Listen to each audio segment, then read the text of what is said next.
It has been 6 years since Prince Harry and Meghan Markle made their official debut as a couple at the 2017 Invictus Games in Toronto, Canada. And in those 6 years, a lot has happened, especially if you're looking at Meghan Markle. She started off as an actress and part-time influencer.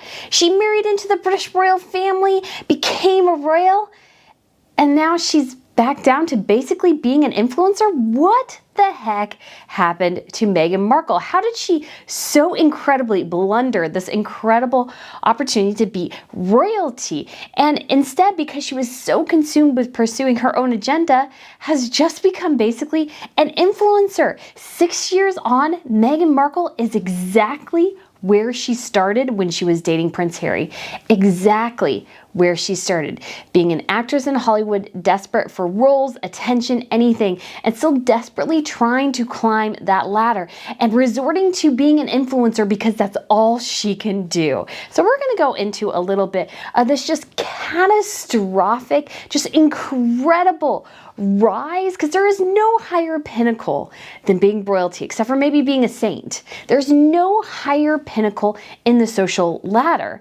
But yet, somehow, Meghan Markle has become me. I'm an influencer. How did Meghan Markle start as an influencer, marry into royalty, give it all up, only to become an influencer like so many other people online, average people like me? How did Meghan Markle blunder this incredible opportunity to be a royal so horrifically badly? We're going to go into a little bit of that today. If you guys haven't been to Royal News Network, my name is Brittany. I provide y'all compelling royal commentary about the latest news, and it's a little bit of the drama going on behind the scenes. In addition, I also have a newsletter, a fashion channel where I just did my best and worst list. I need to work on the Swedish fashion video, but guys, I am currently still traveling in Europe. I am in France right now. There are so many things I'm doing. I'm trying to do things during the day, yet I'm also trying to film and edit videos. Lots going on, so I haven't gotten into that, but I do really want to, because I do have some opinions about that, because I was just at the Swedish Jubilee a couple weeks ago, and I took a lot of pictures, and I was actually able to cover it as a royal reporter, so that was so exciting. And I also have a membership, so after I'm done with this video, I'll upload some new pictures. So if you guys are interested in being a member and getting some of the behind the scenes footage of this trip, feel free to hit that link down below as well. It's awesome. We also have a live stream for members who are dukes and duchesses and above. So if you guys are interested in that, we'll be doing that here very soon once again. And it's just an exciting opportunity to get a little bit more behind the scenes. I give you a tour of my bookcase at home. I'm going to give you guys maybe a tour of my filming setup before I leave. So if you are curious how things are done behind the scenes at Royal News Network, welcome to the membership. And before we go on, Catherine will have an engagement tomorrow. She'll be looking at a textile institute, I think it is. She'll be in Leeds and forgetting the other location. So anyways, it'll be an awesome opportunity to see Catherine. And I debated this and I decided not to do it just because I don't want to miss out on going to Versailles, because I came back here to France in part to revisit the Louvre and Versailles, which I haven't seen in about 15 plus years. So I am going to go to Versailles, but tomorrow is the Dior fashion show, and Beatrice Borromeo, who is married to one of Grace Kelly's grandsons, she is a brand ambassador for Dior. I have no doubt she will be there. A lot of other celebrities. I almost thought to myself, I'm like, oh, I should go over there and cover it. But I'd hate to go all the way over there, not be able to see diddly squat, and just waste a whole bunch of time and not get to see Versailles or do some other things. So gotta prioritize sometimes, but there'll be that tomorrow as well. But back to Harry and Meghan. It is fascinating to watch the two of them debut at the Toronto game. I remember when that happened, I remember first thinking, oh, the holding hands, that's different for royals. Not that royals don't hold hands, but generally, when you are officially on duty, royals generally aren't too physically affectionate because you're working. I don't think anybody who works with their spouse at an office goes around holding their hand all day. That just wouldn't work. So when they first did that, I was like, oh, okay. And I think like everybody else, I was sort of hoping Meghan Markle was a phase. I was really hoping that. Now, I remember when they first debuted, and I know I've said this before, I immediately clocked Meghan Markle as a desperate wannabe celebrity person who was just gunning for the spotlight. Always had, always will be. That was my first impression of her, and I was spot on, I gotta say. My instincts were, oh, they were Perfect. And so when Meghan and Harry were starting to date, I was following some things on Tumblr and stuff when I was on there more, and there was all sorts of these conspiracy theories already going on about Harry and Meghan at the time. And they reached sort of fever pitch at the Jamaican wedding where Harry went, and Meghan, according to reports, they had broken up at that point, and she sort of showed up and gate crashed the party, and they were able to get back together. Don't know if that's true because I was following some of the accounts that were really going into the gory details of all that and speculating, and I was like, you know what? I'm not going to go down that road. I kind of wish I did, though, just for the understanding of like, okay, maybe we can see this. But anyways, so Meghan Markle, I was not excited that she was his girlfriend just because I knew one simple thing. And this is true in all royal families. Doesn't matter who they are. Although I will say it's a little bit different in the Middle Eastern ones, and that's because succession is often actually determined and elected by whoever is the ruler at the time. So it may not go by birth order. And then we have to have this in Oman because the Emir of Oman, the former one, he's sort of like the Emeritus Oman. Now he's like the Emeritus Emir. He's there, but he's not totally ruling. One of his sons is, but it's the son of his second wife, who's clearly his favorite. She goes to all the foreign royal events. She goes to all, her name's Sheikh Samoza. She goes to all like the big things, and all of her kids have high-ranking roles, and the kids of his other two wives have lower-ranking roles. So it's just interesting to compare that way. But when it comes to Britain and the vast majority of other monarchies, it's always succession determined by who is the firstborn child within the family. Sometimes it's the son, depending on the family. Oftentimes, though, it's who's ever born first. And whoever is born first, hate to see it, they get the most attention. This has been historically true since day one. Historically true. King Henry VIII was essentially ignored because he was a spare until his brother died. He was essentially ignored until Arthur died, and then he was elevated, and then I think they had to backtrack and get him caught up with all the things they had been teaching Arthur, because Arthur was going to be king.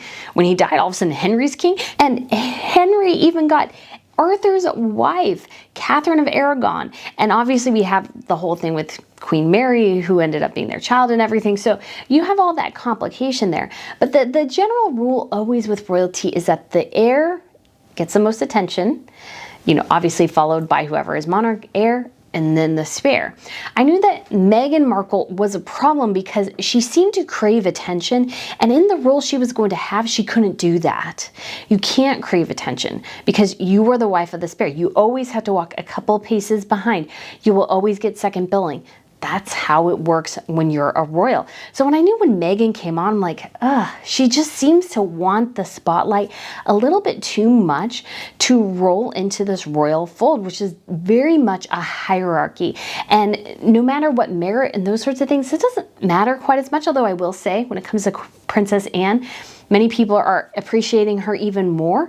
So I don't think that's always necessarily true. I mean, she was on the equal on the dais with King Charles and Queen Camilla in their official coronation photos. That should tell you everything. But at the same time, yes, hierarchy does reign supreme here. And blood also reigns. That's the other thing. Blood royals are always going to rank higher than those who are married in. So I immediately clocked Meghan as a little bit of a problem, especially because they're PDA, and I'm like, that's a lot of PDA. And royals just don't generally do that. I mean, they do it a smidge, but not a lot. So it wasn't necessarily a surprise when all of a sudden they walked out and announced their engagement just a couple months later in November. And it was clear as well, Meghan's storyline on Suits was wrapping up, and she did have this influencer platform known as the TIG, and she had to shut the TIG down. I'm like, oh honey, nobody cared about that anyways. I don't think anybody's missing that. But that was who Meghan was when she got engaged to Prince Harry. She was an actress on a middling series who was most likely going to age out of her role and age out of most of the roles that she was going to get because she was in her late 30s by that point. Naturally, as you get old, you do age out of those sex pot roles, and you are required to actually be a decent actress, and Meghan Markle wasn't. So her roles were inevitably going to dry up because they don't want the sex pot. At some point, you need to be able to act, and she could act. So that was who Meghan Markle was. She was a middling actress and an influencer with a middling platform form, known as a tig, terrible name, always said that awful, awful name. And so those were the things that she had when she got engaged to Harry. And then she went through all the royal training, and regardless of what Harry and Meghan said, I'm sure they went through security training, because I've gone through security training for a job I had. Like serious security training with like hostage situations and stuff. It was very serious. Guns with blanks were used. Not a joke. And so she went through all this training, and then she married Harry in May of 2018. And the world, for the most part, rejoiced. I didn't totally, because again, wasn't a fan and very worried about things that turned out to be 100% accurate. So I waited, and I heard they got the Duke and Duchess of Sussex, and I saw her wedding gown. And I will say, their wedding to a certain extent was underwhelming, because Meghan Markle's dress, and I felt like to a certain extent the tiara as well, were underwhelming. And she had this very natural makeup look, which I thought was okay, because I'm actually not a fan of Catherine's wedding makeup look either. I thought it was too heavy. And so she was very plain, her hair fell apart. I'm like, ugh, and the dress really didn't fit. It was plain, it was boring plain. It wasn't well done plain, it was badly done plain. I'm like, ugh. Well, this is kind of a train wreck. And as it turns out, that was kind of an omen for the rest of their relationship. And they had a pretty good run there until they hit Australia and New Zealand. And that's when the stories started to come out about the drama going on behind the scenes. We had the bridesmaids disaster, we had the tiara tantrum, we had so many stories about Harry and Meghan being obscenely difficult in the lead up to their wedding. And because of that, obviously, people started to slowly turn against them, because when you are royal, the thing is that you're giving a lot of things for free. You get to live in a palace for free. You get to use taxpayer monies to update your places, not the cosmetic things, but more of these structural issues. And if you're moving walls and things, the taxpayers technically cover that. You get security. You get to go to all these incredible events that you would never go to otherwise. You get to wear tiaras, jewelry. There's so many different things that you get as a royalty. And in exchange, there's certain things you have to do. You have to be a diplomat. You have to show up at events that you probably think are rather boring, but are sort of required of you. And it became really, really apparent really quickly that Meghan just didn't seem to like any of those things. And one of the key things that happened was Harry and Meghan were supposed to go to an event with the Royal Marines, and they chose the Lion King premiere instead. This was after she had given birth to Archie and all the drama surrounding that. And it was clear that her intentions were Hollywood, because Harry's there pitching Bob Iger about her being a voiceover actress, pitching Bob Iger at a premiere event where cameras were there. I'm sure they weren't thinking that, but it's evident where Harry and Meghan's mind that, particularly Meghan. As things went south with her in the royal sphere, she got a lot of criticism.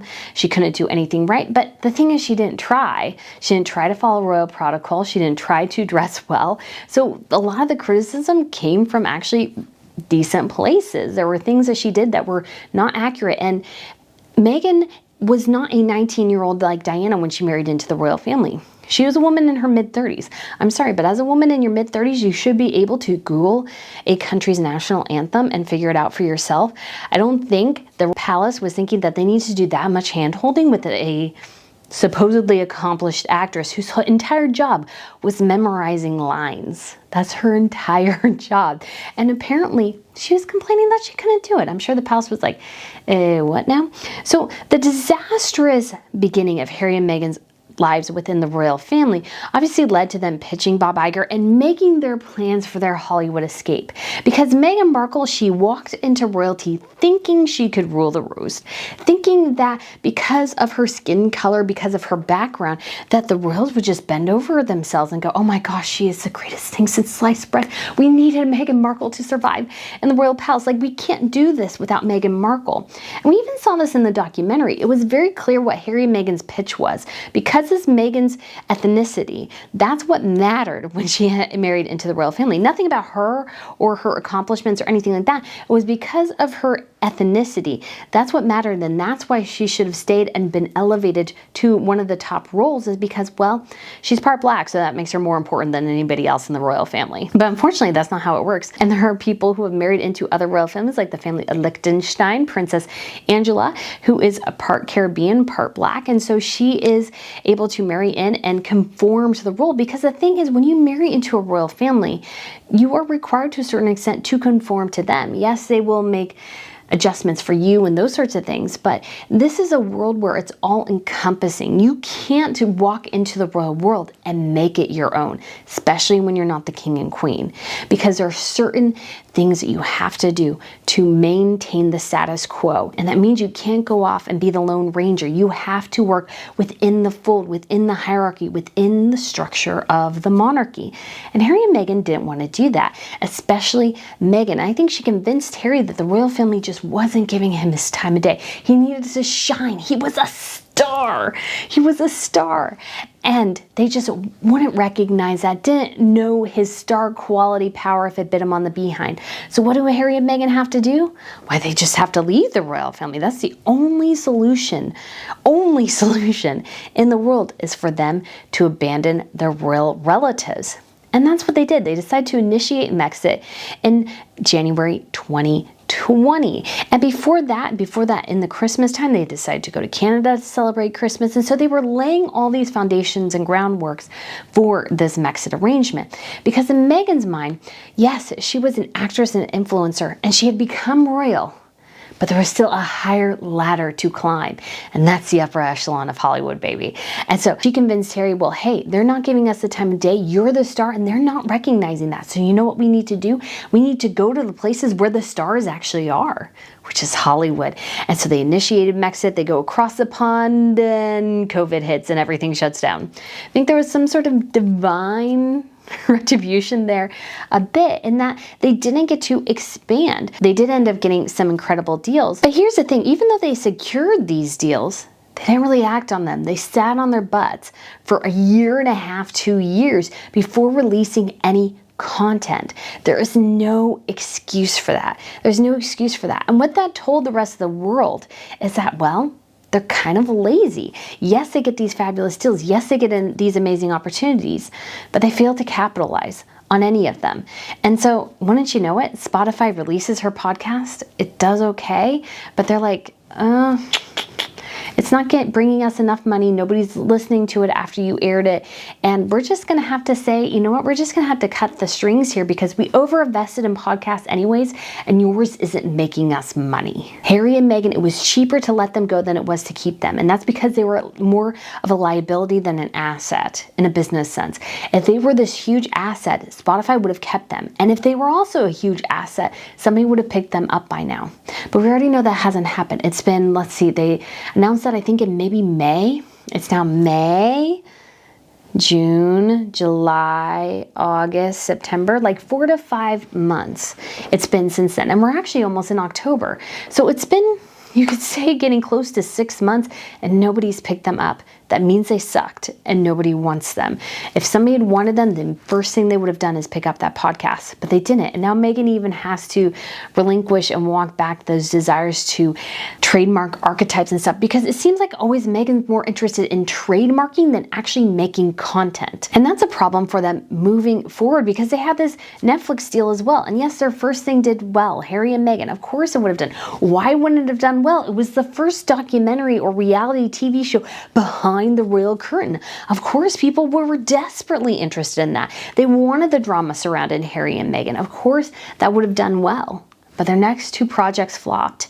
And their next project that they're supposedly working on, which is a scripted show, Netflix owns the right to the original material, which means that if Harry and Meghan don't conform or don't produce the way Netflix wants them to, Netflix can pull that and go, okay, well, we're going to give it to somebody else more competent at this point. And so as everything continues to crash and burn around Harry and Meghan, as their Hollywood dreams continue to fade, yet they still desperately trying to insert themselves, like that charity event and Santa Barbara. And you can even see, again, the just desperation of Meghan Markle to have attention when she tried to grab the mic from that woman at the charity event, because Meghan Markle was going to tell everybody what she was going to do and who the awards she was going to give him to. And they're like, no, we have somebody else to announce that, honey. That ain't you. That's a sign of what Hollywood thinks of Harry and Meghan. Yes, they're an oddity, and yes, there's some interest, but at this point, Hollywood knows that they don't have any of the skills, the hard work, the effort to actually back up anything of what they're doing. So what does Meghan Markle do? As everything is starting to slow down, as the offers are failing to come in, because they're failing to come in. They're failing to come in. They haven't picked up anything new. They have their publishing deal, which is still active, which may have a couple other books, and they have Netflix. Those are the only two things they still have going. So what did they do? Well, Meghan Markle's like, you know what? Bada bing, bada boom. I'm going to do the influencer thing again. Yeah. And nothing screams success like going from influencer to royalty, then back down to influencer, exactly where you started. Yes, bravo. Looking at that, I think there's only one thing you can think of about Meghan Markle, and that's she's a failure. She is a failure in so many ways. And what's really sad is that she had all the tools to perhaps make herself successful, but she didn't. She didn't want to work hard. She didn't want to work with people, I think, beneath her. She thought she was too good for that, because one of the things we found out with Spotify is that they had to go through 12 people there and back to get anything to Harry and Meghan and get responses. And then Harry and Meghan, if they were frustrated about something, or particularly Meghan, she would go to the head of VP of content instead of talking to the editor, actually working on her show. That, I think, screams of Meghan Markle's entitlement and her hubris. Her idea of herself has what has led her to this catastrophic failure. Meghan could have gone from strength to strength and said she had this ultimate rise, because there is no higher place in the social hierarchy than royalty.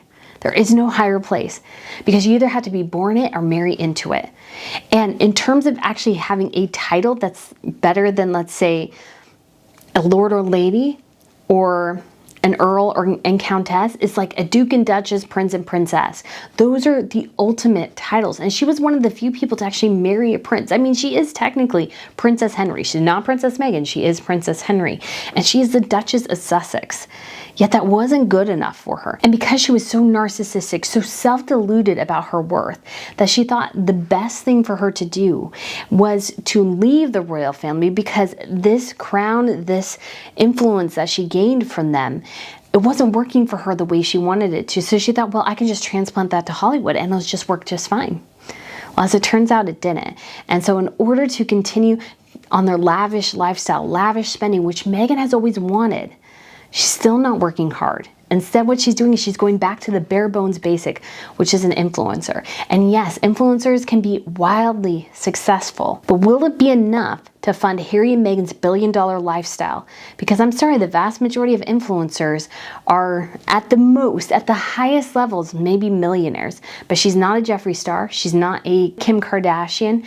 There are so many other influencers who are wildly and will be wildly more successful than she is. She may have this huge profile, but she made the ultimate mistake of thinking that she was better than royalty, because everybody is always going to want to know why you gave up royalty to go back to being an influencer. Just like someone like me, you could call me an influencer. That's somewhat what it is. I feel like more I'm like a journalist, content creator, but an influencer, technically, kind of, sort of. And so she went from royalty just back to being me. I have no chance of marrying into royalty whatsoever. And yet somehow, me and Meghan Markle are on the same plane, and yet I can also create so much more content than she can on any given day. It is incredible how far somebody can fall after getting the greatest opportunity ever, marrying into a historic institution, marrying into the British royal family, like the highest of the high. This is not the Dutch, the Danes, the Swedes. This is the British monarchy, known the world over. Yet she gave it all up to be an influencer. I just cannot believe 6 years ago today, Meghan Markle made her debut, and yet somehow she married Harry and is still exactly where she started. So guys, let me know what you think of Meghan Markle's catastrophic fall on the social ladder. I'd love to know your thoughts. Thank you so much for watching, and look forward to seeing you again soon. Bye.